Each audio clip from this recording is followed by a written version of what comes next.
अस्सलाम वालेकुम, what a pleasant surprise. मेरी प्यारी बहन आलिया आई है।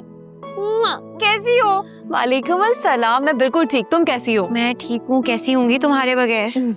आलिया बेटा, पहले इसको चेक कर लो, हमें आज जवाब देना है।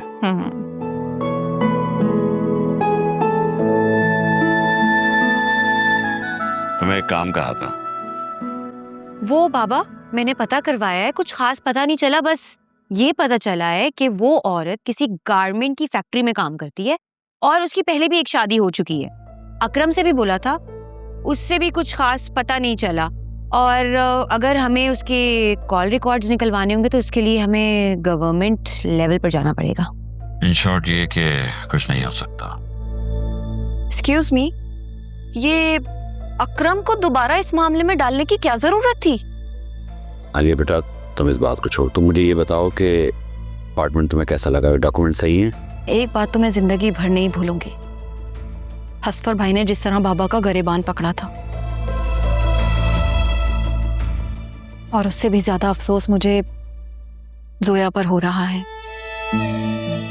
वो ऐसे बिल्कुल नहीं थी, पता नहीं उसे क्या हो गया है।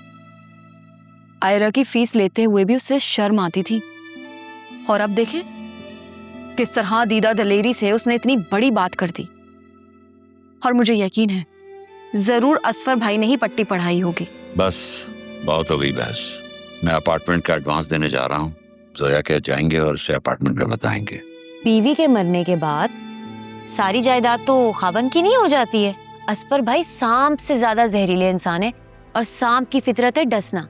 मेरे दिल में जो आया मैंने कह दिए, बाकी जो आप लोगों को ठीक लगता है कर ले। बाबा, आप कल कर दीजिएगा डाउन पेमेंट, और बाकी जो भी डॉक्यूमेंट्स बनवाने हैं वो बनवा लीजिए। मैं जरा इसे देखती हूँ।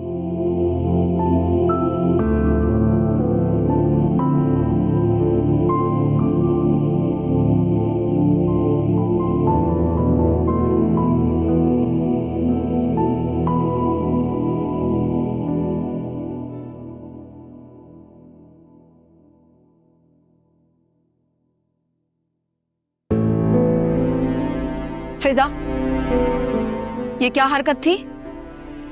तुम्हें पता है ना, एक तो बेचारे बाबा अपनी सेविंग से ये फ्लैट खरीद रहे हैं, और तुमने उल्टी सीधी बातें करके उन्हें मजीद स्ट्रेस दे दिया। कितनी बुरी बात है। आलिया, असफर भाई ना एक सांप है, और हम ना इतने सालों से एक सांप को दूध पिला रहे थे। वो एक बेईमान आदमी है। काश मुझे कोई सॉलिड एविडेंस मिल जाए और मैं उनको खुले में पकड़ सकूं। वैसे तुमने किस खुशी में और किससे पूछकर अकरम को इस मामले में रखा है? तुम तो सब जानती हो हमारे बारे में, फिर तुम क्यों ऐसे बात कर रही हो? और अकरम ने ना पहले खुद हेल्प ऑफर की थी। तुम्हें अंदाजा भी है, अगर मेरे ससुराल में इस बात की भनक भी पड़ गई तो क्या होगा? कुछ नहीं होगा। ऐसी सिचुएशन में ना हम विक्टिम बनते हैं, उनको हमारी हिमायत करनी चाहिए। करने को तो बहुत कुछ करना चाहिए, लेकिन होता नहीं है। मैंने बाबा को अकरम के बारे में सब बता दिया। What? क्या बता दिया? क्या मतलब? यही कि वो मुझे पसंद करता है और वो मुझसे शादी करना चाहता है। मुंह बंद करो ना, मक्खी चली जाएगी। मतलब फिजा, तुम ये इस तरह की बात बाबा से कैसे कर सकती हो? मेरे दिल में कोई चोर नहीं है, और बाबा ही ने हमें इतना कॉन्फिडेंस दिया है ना कि हम उनसे कोई भी बात कर सकते हैं। और बाबा ने क्या कहा? बाबा ने कुछ नहीं कहा, वो बस खामोश कर गए, और खामोशी नीम रजामंदी होती है। अलबत्ता अकरम मुझे कह रहा था कि आओ शादी कर लेते, लेकिन मैंने उसे मना कर दिया। मैंने उसे बोला है कि जब तक तुम अपना बिजनेस सेटल नहीं कर लेते हम शादी नहीं कर रहे। ठीक कहा ना? अब पता नहीं शादी का फैसला अकरम से सही है या नहीं, इस बारे में मैं तुमसे कुछ नहीं कह सकती हूँ। लेकिन हाँ, जब तक अकरम का कारोबार सेट नहीं हो जाता तब तक शादी ना करने का फैसला बिल्कुल सही है। अच्छा प्लीज अपनी सास का नाम लेकर मुझे डराने की जरूरत नहीं है।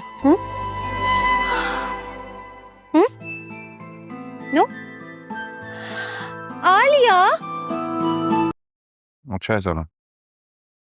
तुम्हारे बाबा का मैसेज आया था, आज शाम को आ रहे हैं मिलने। सच में? बाबा ने कुछ कहा क्या? वो अभी भी मुझसे खफा है? पता नहीं। ऐसा तो कुछ नहीं कहा था, बस ये देखो इतना ही मैसेज किया था कि हम शाम को आ रहे हैं। वैसे मुझे पता है क्या लगता है, मुझे लगता है कि वो तुम्हारी बात मान गए, घर दिलवा रहे हैं हमें। मुझे कुछ नहीं चाहिए, मुझे बस पापा से मिलना है। मैं बहुत गिल्टी फील कर रही हूँ। तुम क्यों गिल्टी फील कर रही हो भाई? तुमने ऐसा कुछ नहीं किया।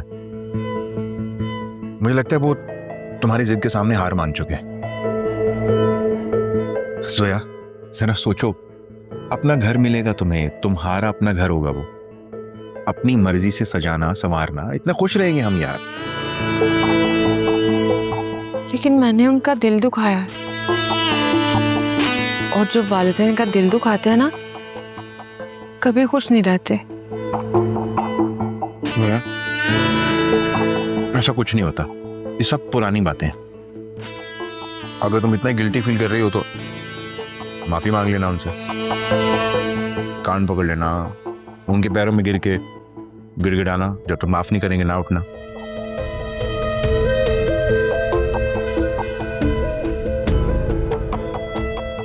अच्छा बाबा, अगर तुम माफी नहीं मांग रही तो मैं मांग लूंगा। कान पकड़ के उनके पैरों में गिर के गिड़गिड़ाऊंगा, आंसू बहा दूंगा, जब तक माफ नहीं करेंगे नहीं उठूंगा। कमाल करती हो तुम। अरे माँ अपने बच्चों के लिए क्या कुछ नहीं करती यार, तुम तो फिर भी हक और सच की बात कर रही हो, अच्छा काम करने जा रही हो, अपने बच्चों के लिए छत मांग रही हो ना। असफर, अगर बाबा हमें घर दिलाने से इनकार करने आ रहे हुए तो आप तब भी उनसे माफी मांगेंगे? अगर ऐसा हुआ तो सीढ़ियों से धक्का दे दूंगा।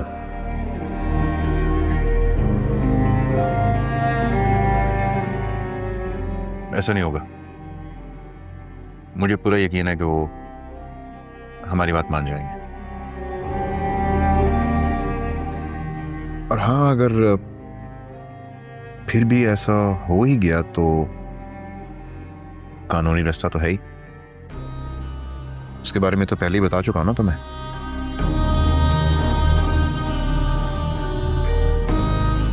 खाना तो खाओ।